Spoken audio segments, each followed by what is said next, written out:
Bendecido día para todas.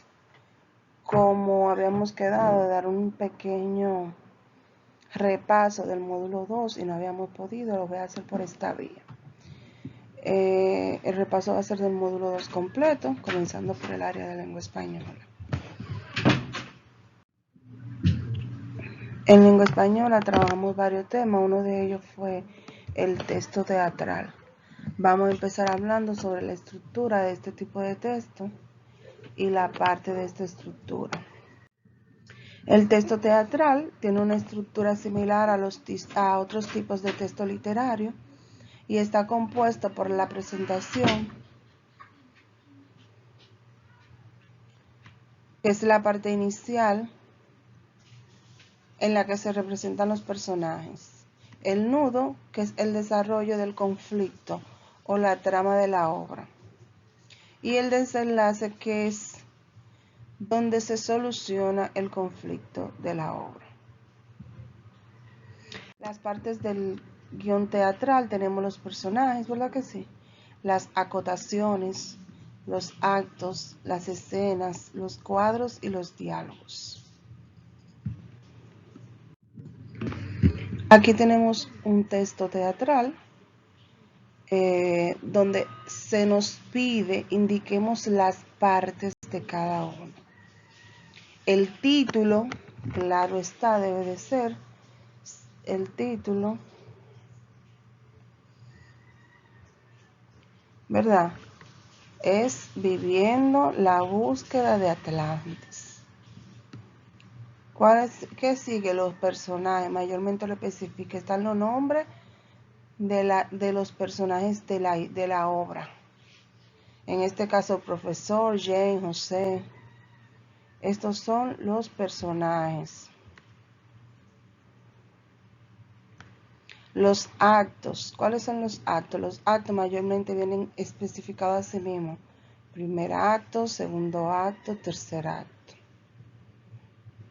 Seguimos con el diálogo, que no es más que lo que dicen los personajes de la obra. En este caso, el diálogo, lo que dice José. Y las acotaciones son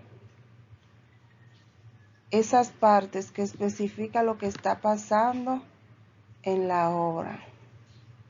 No necesariamente con palabras, sino las acciones que están ocurriendo. Podemos ver la actividad completa aquí, ¿verdad? Título, personajes, actos, a las acotaciones y el diálogo. Después de repasar la estructura del texto teatral, vamos a ver qué son los sinónimos. Recuerda que fue un tema que también vimos en este módulo. Pues los sinónimos no son más que palabras que tienen significados iguales o parecidos. Por lo tanto, los sinónimos se pueden sustituir o intercambiar en un texto sin que cambie el sentido o el significado del mismo. O sea, yo puedo decir, Andrés es un chico alto. Andrés es un chico largo.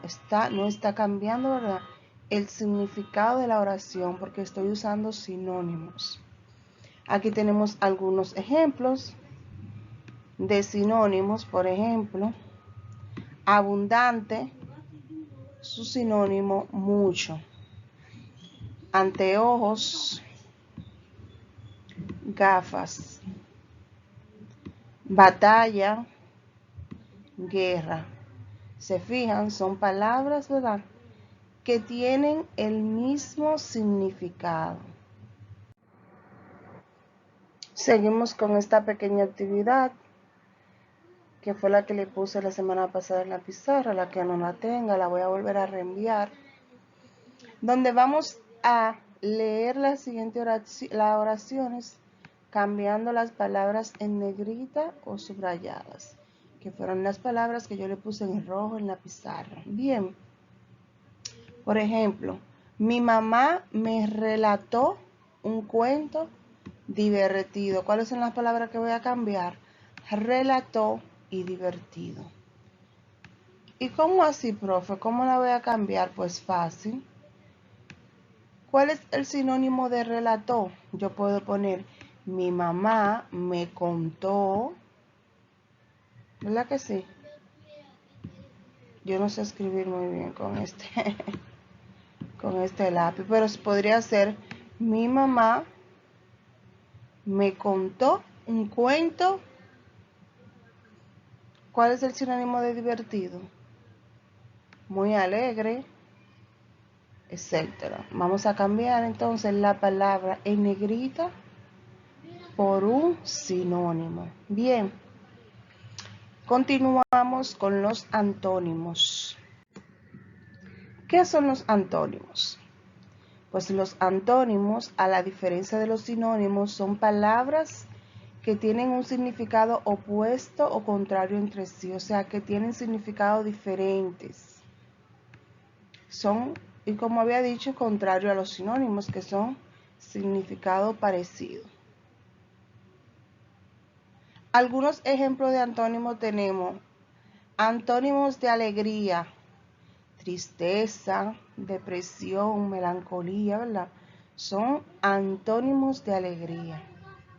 Antónimos de grande pudieran ser pequeño, chico, diminuto, minúsculo. Palabras, ¿verdad?, que significan lo contrario o lo opuesto.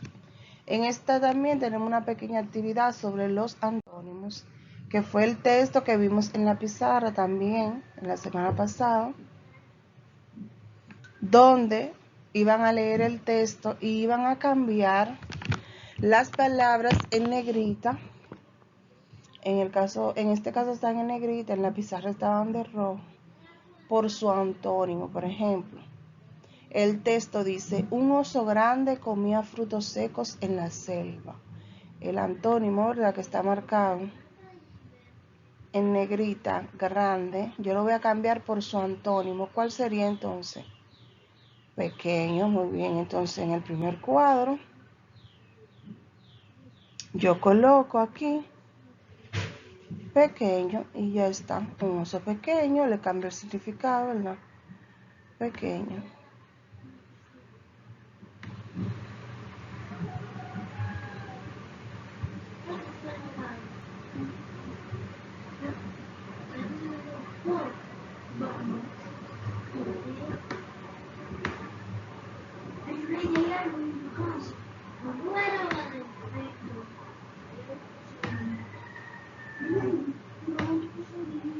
Y así van a cambiar cada una de las palabras negritas y vuelven a leer el texto.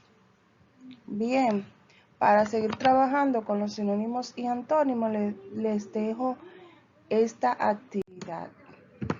En este caso tenemos 7 palabras: viejo, frágil, barato, nervioso, sano, cariñoso y fácil. Entonces, viejo, ¿cuál sería un sinónimo de viejo?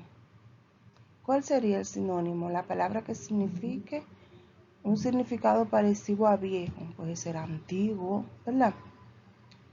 Entonces, un antónimo fácil, nuevo. Entonces, así con cada una de las palabras le vamos a buscar el sinónimo y el antónimo. Esta actividad para hacerla en el cuaderno de lengua española. Recuerden que estamos trabajando lengua española. Para seguir, vamos a hablar sobre las partes de la oración. Recuerden que hablamos que la oración tiene diferentes partes. Entre estas está el sujeto, el predicado y el verbo. Bien, las oraciones están compuestas por sujeto y predicado.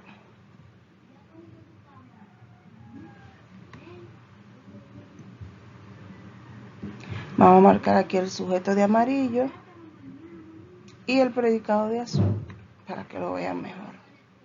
Bien, tenemos el sujeto y el predicado. Recordando que el sujeto, en este caso papá, es la persona, en otro caso puede ser un animal o una cosa que realiza la acción o de la que se dice algo. Recuerden, el sujeto es la persona, animal o cosa de la que se dice algo en la oración. El predicado es la acción que realiza el sujeto o lo que se dice de él. El predicado es lo que se dice del sujeto o es la acción que realiza el sujeto. Y el verbo siempre está en el predicado. ¿Qué quiero decir eso? Que inmediatamente yo identifico mi verbo, puedo reconocer el predicado. En la primera oración dice, papá va a pie al trabajo. El sujeto, ¿verdad?, de quien yo hablo en la oración es de papá. ¿Y qué yo estoy diciendo de papá? Que va a pie al trabajo. Entonces, igualmente tenemos una actividad de esta parte, que es, aquí tenemos 12 oraciones. En esta vamos a rodear el sujeto en cada frase y a subrayar el predicado. Vamos a hacer la primera para que vean, ¿verdad? Dice, Antonio pagó la compra con su dinero. El sujeto sería Antonio, ¿verdad? Lo rodeo. Y el predicado sería pagó la compra con su dinero. Entonces así van a hacer con cada una de las oraciones. Rodear el sujeto y subrayar el predicado. Tenemos otra actividad sobre el sujeto y el predicado. En esta parte van a completar añadiendo el sujeto. ¿Cuál es el sujeto en cada oración? Yo lo voy a colocar y luego vamos a marcar el verbo de cada oración. Por ejemplo, la primera dice, ¿verdad? Raya es mi mejor amigo. Mi mejor amigo. Entonces yo puedo colocar en esta parte, José.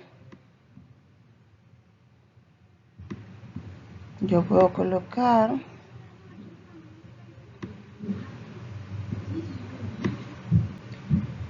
José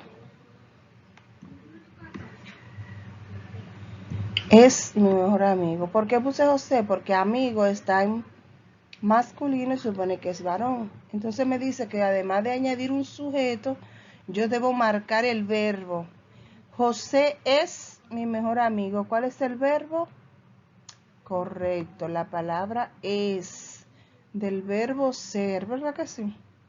José es mi mejor amigo. Así vamos a hacer con las demás oraciones. Colocar en la raya el sujeto de cada una. Profe, ¿de dónde yo voy a sacar el sujeto? De su imaginación, según la parte, según el predicado.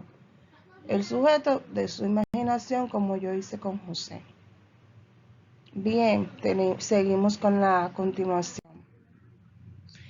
Aquí en la segunda parte de la actividad vamos a inventar el sujeto de estas oraciones. Por ejemplo, la primera dice, no llegó a tiempo. ¿Qué yo puedo poner? La niña no llegó a tiempo. Josefina no llegó a tiempo. Matilda no llegó a tiempo. La señora, lo que yo quiera. El sujeto yo me lo voy a inventar y voy a completar las oraciones. Claro, teniendo en cuenta siempre qué dice el predicado.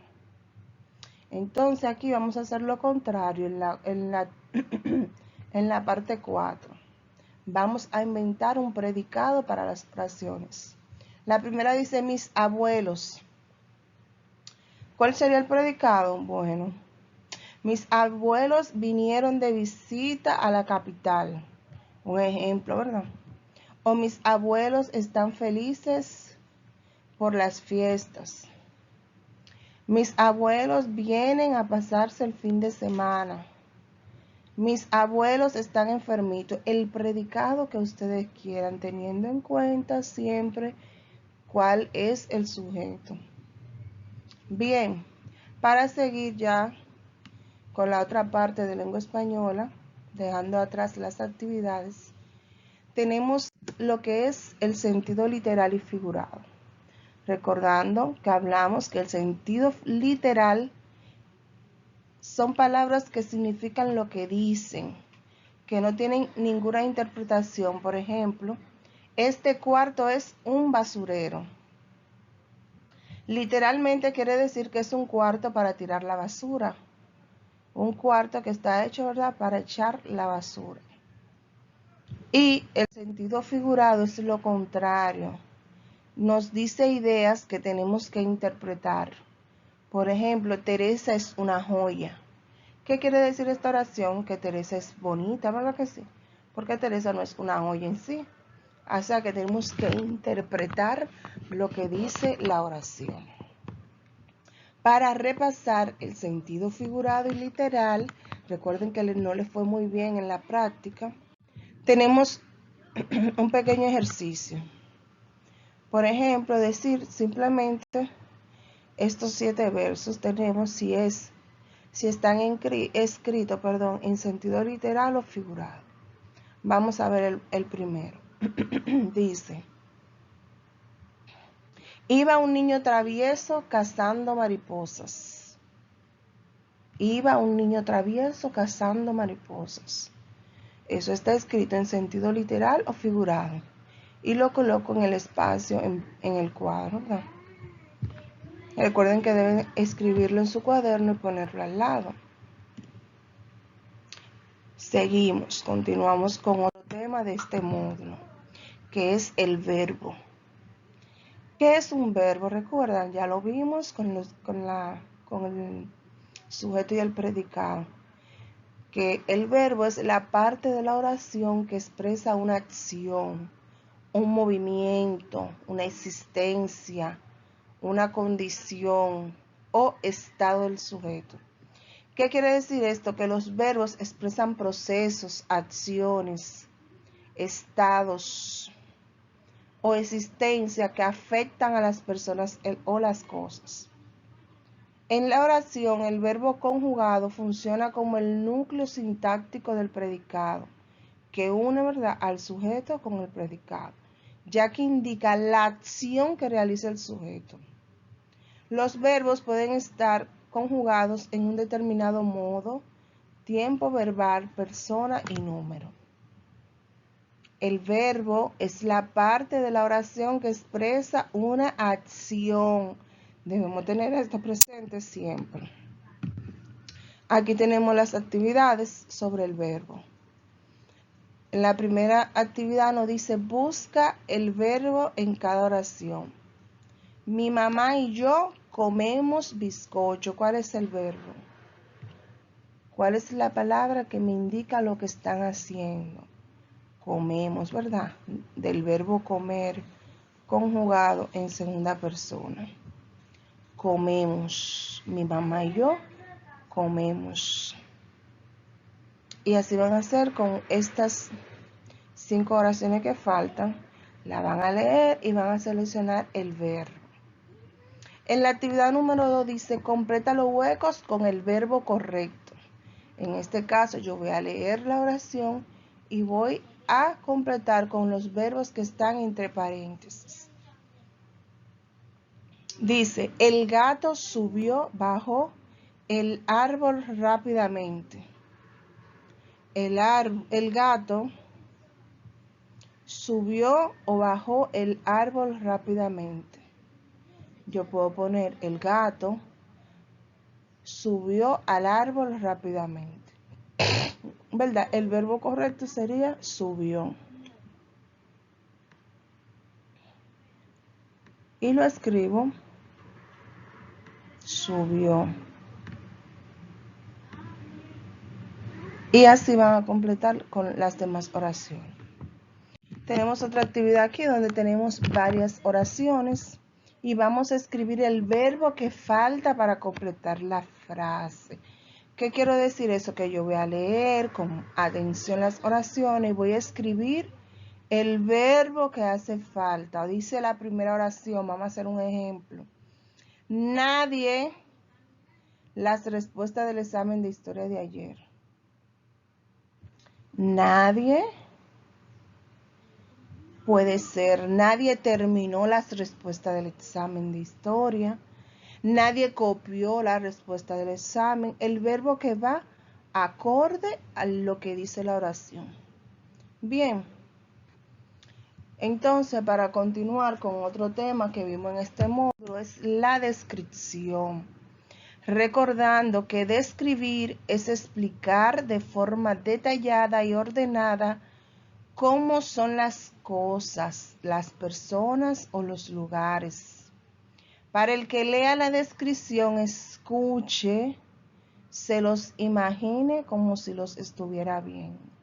No es más que describir las características de una cosa o una persona o un lugar. ¿Cuáles son las características? La forma, el tamaño, el color, etc. En este caso tengo un ejemplo de una descripción de una persona. En este caso están describiendo a Lolita.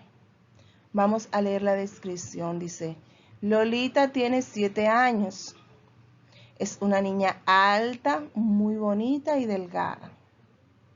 Su cabello es color café y usa un fleco corto. Lolita es muy alegre. Le gusta jugar con sus muñecas y realizar todas sus tareas. Ve, nos está contando. Primero nos dice el nombre de la persona, qué edad tiene, cómo es su característica física. Nos dice que es alta, bonita y delgada.